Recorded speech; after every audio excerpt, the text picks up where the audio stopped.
Hi, my name is Mark Bentz, and I'm the owner of one of the largest multidisciplinary clinics in Canada. I started the Virtual CEO because I wanted to take clinic owners from overworked, underpaid, to living life on your terms and a clinic that is extremely profitable.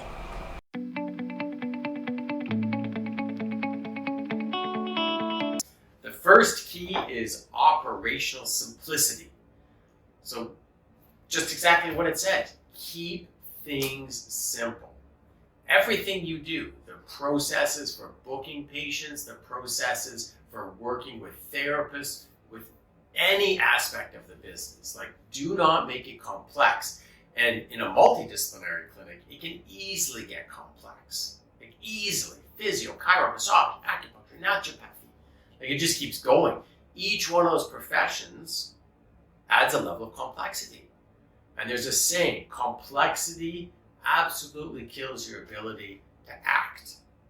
And you don't want that.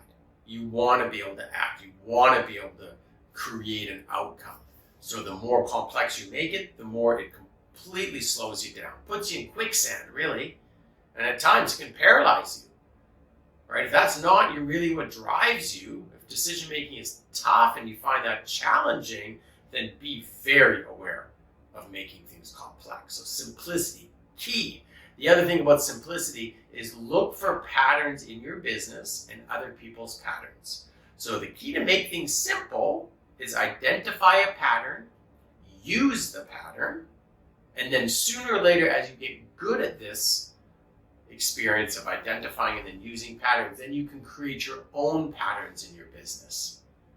And I've done that, we've talked about that in other videos, where I have that key metric that I use, average number of treatments per year per therapist. That's my metric, that's my pattern. And I use it, and I created it, and it makes my life so simple. Because there's so many other ways I can get myself wound up and lost. But I don't want to do that. I want to come to work, I want to feel empowered, excited, and enjoy my time. If I start to feel worried, upset, fearful, and stressed, there's no point to any of this. This job, this thing you've created, this clinic, like there's no future for you. Those are terrible emotions to feel. So number one, guys, number one, keep it simple. Operational simplicity is everything. Number two, once you've kept it simple, you have to ensure that the experience of your clients is paramount. So what does it mean from the very beginning when they phone or book the appointment online? What kind of emails are they getting? What type of scripts are you giving your front desk to talk to them? How does that client feel when they come into the clinic? Are they being met with a smile? Are they being met with, "Hi, Mr. Jones," or "Hi, Tom," or "Hi, Kelly"? Are they invited into your space? Think about all those things that makes an exceptional client experience. How's the therapist dealing with them? I've mentioned this in other videos, and hopefully this isn't happening. Hopefully when the therapist doesn't come out, they come out and go, "Oh, hi, Tom. What are we working on today? Oh, that's a real killer. Oh, talk about a killer of confidence for the patient client." So there's so many different things. Write it out. The whole journey. We have a whole thing on the journey. Write it out. What does it mean? How are they saying goodbye? How are you leaving that patient at your clinic? Do they have an appointment? Are you doing follow-up phone calls? Like there's so much to it. Again, if you make it complex, it's going to be hard to execute. If you make it simple and you write it out and you follow it, and everybody on your team knows the processes to follow, and you all have one paper you're working from, that's called simple. And you can have many steps on that. And I would suggest having many steps. What happens when the client doesn't come back after a couple of months? Do you have a process in place to follow up with them? I remember talking to some clinic owners like, "Oh, I don't do that. They'll call if they need us." Yeah, maybe. Or maybe they're just busy and they forgot to call. And when you call them, they're extremely happy that you re-engage them because their back is still hurting. They're just busy with their life. Think about that. How are you going to treat those customers, those clients, the patients, whatever you want to call them? How are you treating them?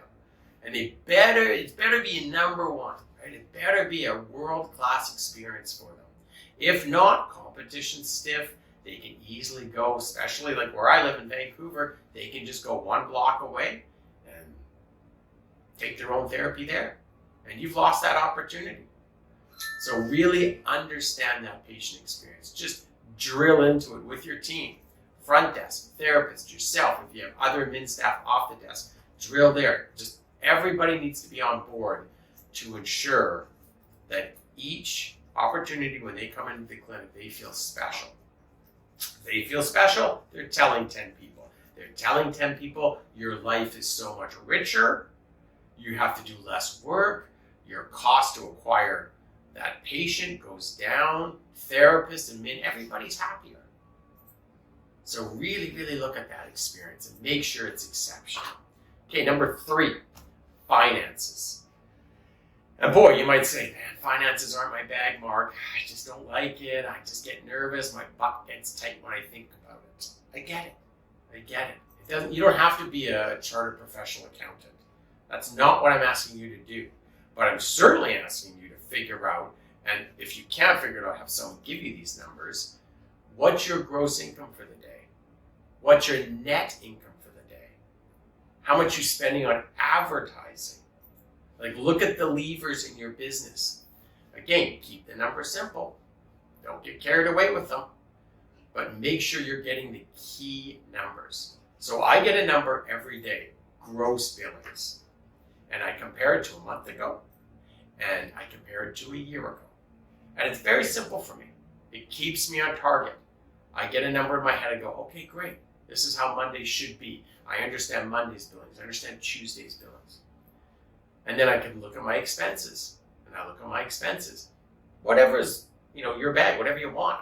I would say every month, for sure, you need to be staring down those expenses to understand. But I would do it once a week, quickly. If you set it up properly, you can easily look at it. The whole thing could take you 10 minutes. But if you're not looking at your finances and you're just like hallucinating and delusional about your gross income, because you look and you go, oh my God, we're billing $150,000 for that massage therapist. Yeah, it doesn't mean shit to you. You're only making a percentage of that. But I know when I talk to some clinic owners, oh my God, they give me these numbers. I'm like, I don't care. Tell your grandma this number. This is ridiculous what you've convinced yourself about it. Get down to your numbers that are most meaningful, because the worst thing you can do is spend more money than you're making. That will only last so long, and unfortunately, you then may make up by your billables.